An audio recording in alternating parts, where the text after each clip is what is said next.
You know that girl that I see in the movies who has perfect hair, perfect clothes, and a perfect boyfriend. The girl that you are jealous of, the girl that you wish you were, and yet the girl you hate with all your heart who is a mean girl. Yeah, that girl was me. Hey everybody, story time! You won't believe this one. If you like it, make sure to like and subscribe, okay? It's so important and helps us tell more amazing stories. Let's start at the beginning. My name is Joannie, and I had everything while my parents were still married. I went to school in the best clothes, and I dated the captain of the football team.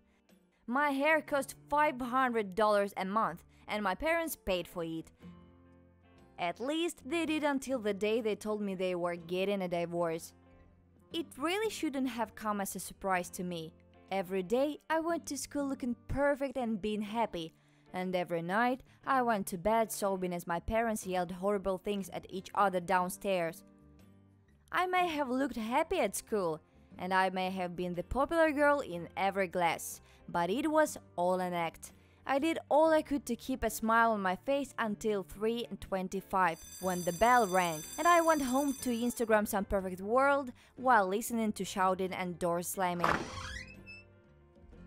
After they divorced, I thought at least I would have peace and quiet. I didn't expect my mom to be unable to pay for things I used to have, and I didn't expect my dad to only give me completely impractical gifts like a car squeegee, because he had no idea what a teenage girl wanted.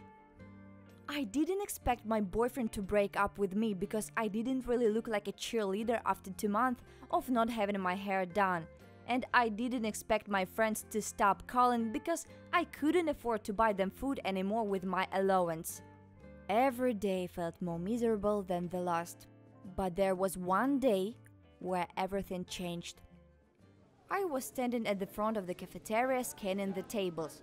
There was only one empty seat, and it was at a small two-person table beside this tall lanky nerd named Peter. Peter was very quiet and kept to himself all the time. He was always writing in a notebook, and a bunch of people said he was a Satanist or something. I just thought he was a weirdo, and I never paid much attention to him. However, I did want to sit down to eat my food, and no one of my former friends would speak to me anyways, so I heaved aside and went to this table. Anybody sitting here? I asked, and he looked up in surprise. Joannie! Please sit! He really was a weirdo. I sat down opposite him, and he pulled his notebook back to make room for my tray. I'm just going to eat fast and then go, I said, just so he didn't get too comfortable.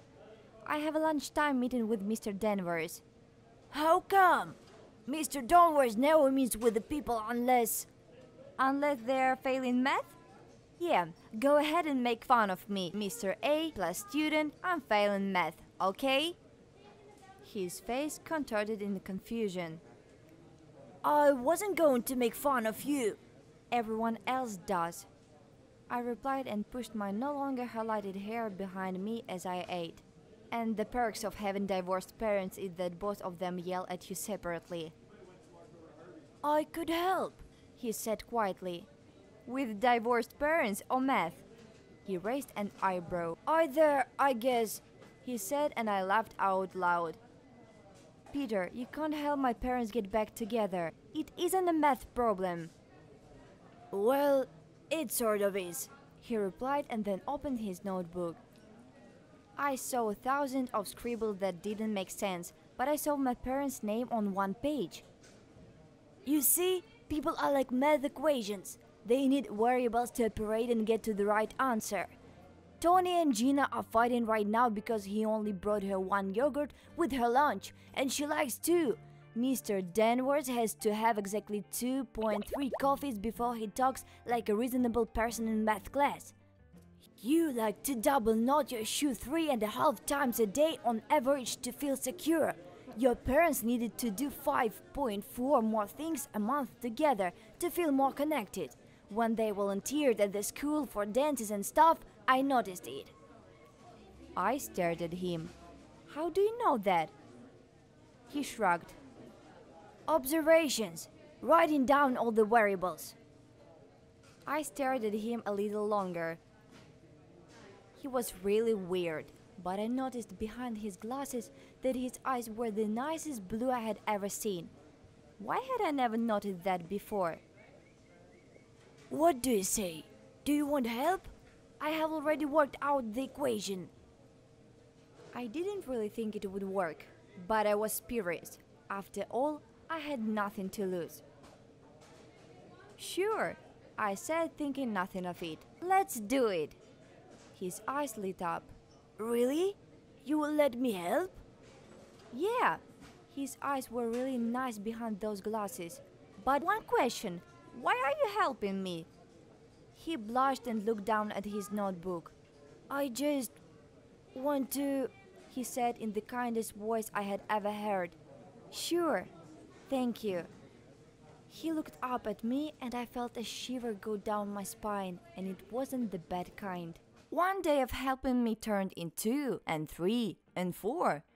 First, Peter taught me math in a way that made me feel like I was a genius. We spent hours after school pouring through the textbooks, and I felt like I suddenly understood all of it. Whenever we were done, we would work on a plan for my parents to have to see each other. Sometimes it was having them bump into each other at the same supermarket. Sometimes I called them both to come get me for a ride home. Once Peter even made me fake an ankle injury, and they both came rushing to the school nurse. Little by little, things were looking up. It wasn't just in math class there or with my parents. I started to notice that despite being tall and lean, Peter was actually kind of cute. His smile was infectious, and whenever he noticed I was standing alone, he stood with me. Suddenly, lunchtime wasn't so bad anymore. Suddenly, nothing was so bad. Did you, want to start it tonight? He asked me one day. Yes, I said as the school bell rang. He was standing by my locker with his arm up, and I couldn't help but notice he had a little muscle under his t-shirt. Is that okay? It's fine. My friends asked if I could see the new superhero movie with them tonight at 8. Oh, I'm sure we won't be that late. You could, come if you wanted. I paused. I didn't want to tell him that I really did like superheroes, and I didn't want to tag along like a loser fifth wheel. I think you would really like it. There is no math involved. I smirked. Sure, I said, and realized I was actually really excited. That would be great. Peter's face lit up. Great! Let's get homework out of the way then. On the way to the movies that night, I saw something that neatly made my heart stop. We were just about to go in when I noticed several familiar faces. The first was my former group of friends buying tickets and making a ruckus. They turned to look at me with Peter and they started to laugh. The second was my parents arm in arm about to go up the stairs to the theater. Mom? I asked in shock. Dad? Giovanni, I didn't realize you were coming here too. Oh yeah, Peter and I are meeting some friends here. You and Peter? I heard one of my former friends, Hannah, sneer at me. Well, isn't that just so cute? I froze. A year ago, this would have bothered me beyond belief.